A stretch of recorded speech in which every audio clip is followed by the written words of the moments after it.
Cuando hablamos de los derechos del niño siempre es mucho más difícil o son mucho más vulnerables en países pobres que tienen pocos recursos porque los niños están mucho más expuestos a diferentes males. ¿Cómo hacer para ayudarlos? Porque no se puede volcar todo, una gran cantidad de dinero, faltan recursos siempre. Fíjate que una cosa que hemos empezado a discutir con los economistas y cada vez es más claro, ¿no? Que el crecimiento de un país en términos de mediano plazo, ¿no?, puede ser explicado, casi 1 o 2 puntos de crecimiento de un país puede ser explicado por la calidad de la educación y de la salud. Eso ha sido hasta ahora.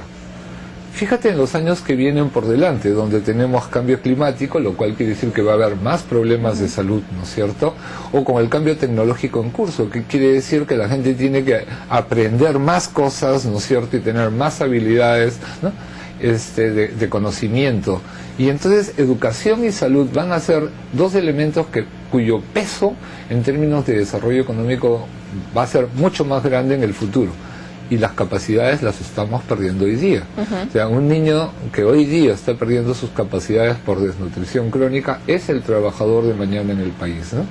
Y eso nos parece que es estratégico. Entonces, no es gasto lo que hacemos por la infancia, es como dice no la convención, pero sí el Comité de Naciones Unidas, que es el que fiscaliza el cumplimiento de la convención, que lo que se asigna a la infancia debe ser considerada como inversión, y eso es la verdadera inversión en capital humano, ¿no? Existe el tema de acceso a salud, acceso a educación que viene mencionando, ¿y cómo va el tema del trabajo infantil? Porque cuando uno va por las calles ve muchísimos niños trabajando de día, de noche, en todo momento. No lo he comentado, perdona, pero efectivamente ese es el otro programa que está planteado en el proyecto de presupuesto, ¿no?, que es incorporar un programa presupuestal estratégico para ver el tema del trabajo infantil. Y esa es también una realidad que es muy dura. La convención es muy clara en esa materia, ¿no?, sobre todo en lo que se llaman las peores formas de trabajo infantil, la explotación sexual, ¿no?, que son parte de los problemas más dramáticos que vemos hoy día, y no hay que irse muy lejos, ¿eh? En cualquier esquina de Lima uno puede encontrar este tipo de problemas, no hablemos en el resto del país, donde las situaciones a veces son tanto o más graves que en la capital. Y las carencias son mucho más grandes también. Las carencias, y en el tema de explotación infantil, sobre todo con esta perspectiva más de explotación sexual, hay algunas ciudades del país que son especialmente críticas, ¿no? ¿Cuáles son más o menos esas ciudades Tenemos críticas? casos como Iquitos o como Pucallpa, Madre de Dios. ¿Por qué la selva siempre es tan expuesta a esta problemática? Ahí hay una combinación de factores que creo que hay que identificar y trabajar. De hecho, la selva, por ejemplo, es una de las regiones del país donde tenemos las más altas tasas de embarazo adolescente, ¿no? Y efectivamente hay que hacer un trabajo como sociedad para cambiar, en este caso sí, un patrón cultural, ¿no? A propósito de los embarazos adolescentes, esa es una tasa que también se ha incrementado en los últimos años. ¿Es más difícil si son padres más jóvenes, los niños más vulnerables? Sí, mira, está claro que el primer problema es para la propia mujer, ¿no es cierto? Que quedar embarazada en esa etapa de la vida aumenta los riesgos para ella y obviamente para la criatura. La segunda cosa es que eso corta su propio desarrollo personal, ¿no?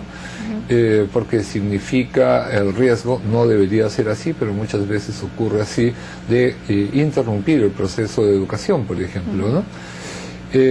Tercera cosa, hay mayor dependencia económica, ¿no es cierto? O sea, uno no está con los recursos suficientes para poder llevar adelante un adecuado proceso de crianza. Y entonces estás afectando a una niña, porque estamos hablando, ¿no?, de chicas que están entre 12 y 17 años. En el marco de la convención estamos hablando de una niña, ¿no?, que a su vez asume la condición de madre, ¿no?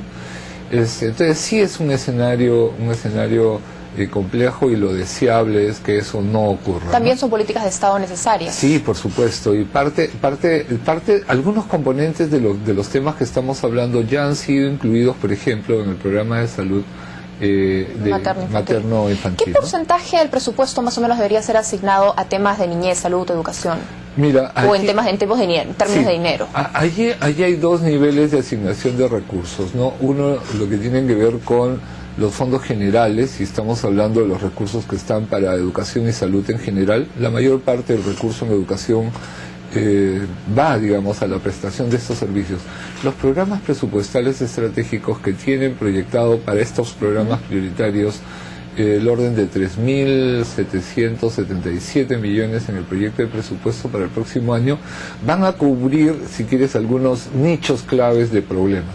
Pero no están cerrando las brechas, ¿no? Existe un estimado del CIAS, de la Comisión Interministerial de Asuntos Sociales, que calcula que se requerirían incluir más o menos 2.000 millones de soles adicionales en el presupuesto para poder cerrar brechas claves, no en todo el país, sino solamente en los 880 distritos más pobres. Entonces, sí se requiere, ¿no?, hacer un esfuerzo fiscal como país y como sociedad para cerrar estas brechas, ¿no? Muchísimas gracias por haber venido y compartir esta campaña con nosotros. Y supongo que vas a firmar, ¿no es cierto? ¿Te alcanza la adhesión? Ay, gracias. Entonces, esta es la campaña que se ha lanzado, se busca 1 millón de amigos, ya saben cómo pueden inscribirse, pueden participar llenando estas fichas que se encuentran en diferentes lugares o vía Facebook o al correo de Gmail que está disponible. Estuvo con nosotros el señor Federico Arnillas, presidente de la Mesa de Concertación para la Lucha contra la Pobreza, conversando sobre este tema. Nos vamos a ir a una pausa, pero regresamos con mucho más.